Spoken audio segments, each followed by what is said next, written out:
आज का पवित्र बाइबल वचन है निर्गमन, उसका 38 अध्याय 1 से 31 पद। जैसा लिखा है, फिर उसने बबूल की लकड़ी की होमवेदी भी बनाई। उसकी लंबाई 5 हाथ और चौड़ाई 5 हाथ की थी। इस प्रकार से वह चौकोर बनी और ऊंचाई 3 हाथ की थी।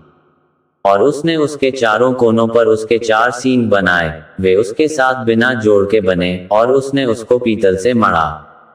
और उसने वेदी का सारा सामान अर्थात उसकी हौंडियों, पावड़ियों, कटोरों, कांटों और करछों को बनाया। उसका सारा सामान उसने पीतल का बनाया। और वेदी के लिए उसके चारों ओर की कंगनी के तले उसने पीतल की जाली की एक झंझरी बनाई। वह नीचे से वेदी की ऊंचाई के मध्य तक पहुंची।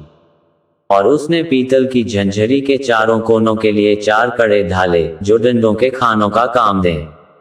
फिर उसने डंडों को बबूल की लकड़ी का बनाया और पीतल से मढ़ा। तब उसने डंडों को वेदी की अलंगों के कड़ों में वेदी के उठाने के लिए डाल दिया। वेदी को उसने तख्तों से खोखली बनाया। और उसे ने हौदी और उसका पाया दोनों पीतल के बनाए। यह मिलाप वाले तंबू के द्वार पर सेवा करने वाली महिलाओं के दर्पणों के लिए पीतल के बनाए गए। फिर उसने आंगन बनाया, और दक्षिण अलंग के लिए आंगन के पर्दे बटी हुई सूक्ष्म सनी के कपड़े के थे, और सब मिलाकर 100 हाथ लंबे थे। उनके लिए 20 खंभे, और इनकी पीतल की 20 कुसिरियां बनी, और खंभों की घुंडियां और जोड़ने की छड़ें चांदी की बनी। और उत्तर अलंग के लिए 20 खंभे, और इनकी पीतल की 20 ही कुसिरियां बनी, और खंभों की घुंडियां और जोड़ने की छड़ें चांदी की बनी।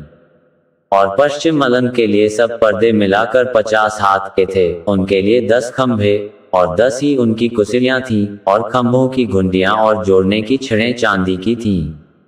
और पूरब अलंग में भी वह 50 हाथ के थे। आंगन के द्वार के एक ओर के लिए 15 हाथ के पर्दे बने, और उनके लिए 3 खंभे और 3 कुसिरियां थीं। और आंगन के द्वार की दूसरी ओर भी वैसा ही बना था। और आंगन के दरवाजे के इधर और उधर 15-15 हाथ के पर्दे बने थे, और उनके लिए 3 ही खंभे, और 3 ही 3 इनकी कुसिरियां भी थीं। आंगन की चारों ओर सब पर्दे सूक्ष्म बटी हुई सनी के कपड़े के बने हुए थे। और खंभों की कुसिरियां पीतल की, और घुंडियां और छड़े चांदी की बनी, और उनके सिरे चांदी से मढ़े गए, और आंगन के सब खंभे चांदी के छड़ों से जोड़े गए थे। आंगन के द्वार के पर्दे पर बेल बूटे का काम किया हुआ था, और वह नीले, बैंगनी और लाल रंग के कपड़े का और सूक्ष्म बटी हुई सनी के कपड़े के बने थे। और उसकी लंबाई 20 हाथ की थी, और उसकी ऊंचाई आंगन की कनात की चौड़ाई के समान 5 हाथ की बनी। और उनके लिए 4 खंभे, और खंभों की 4 ही कुसिरियां पीतल की बनी, उनकी घुंडियां चांदी की बनी, और उनके सिरे चांदी से मढ़े गए, और उनकी छड़ें चांदी की बनी। और निवास और आंगन की चारों ओर के सब खूंटे पीतल के बने थे।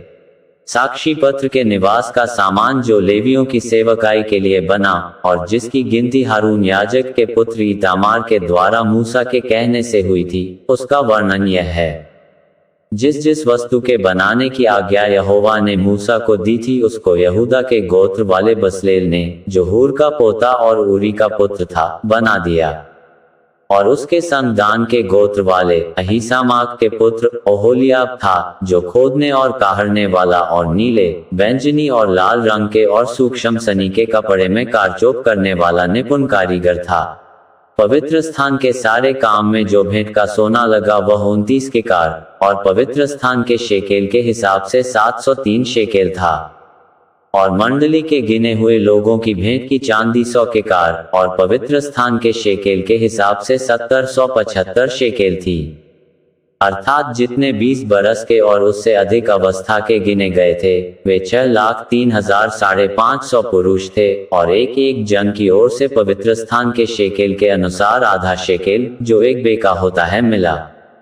और वह 100 केकार चांदी पवित्र स्थान और बीच वाले पर्दे दोनों की कुसिरियों के ढालने में लग गई। 100 केकार से 100 कुसिरियां बनी, एक एक कुर्सी 1 केकार की बनी।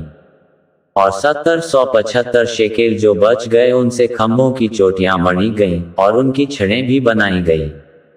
और भेंट का पीतल 70 केकार और 2400 शेकेल था। उससे मिलाप वाले तंबू के द्वार की कुसिरियां और पीतल की वेदी, पीतल की झंझरी और वेदी का सारा सामान, और आंगन के चारों ओर की कुसरियां और आंगन की चारों ओर के खूंटे भी बनाए गए। यहाँ तक इस वचन के द्वारा प्रभु यीशु मसीह आपको बहुतायत से आशीष दे। आमीन।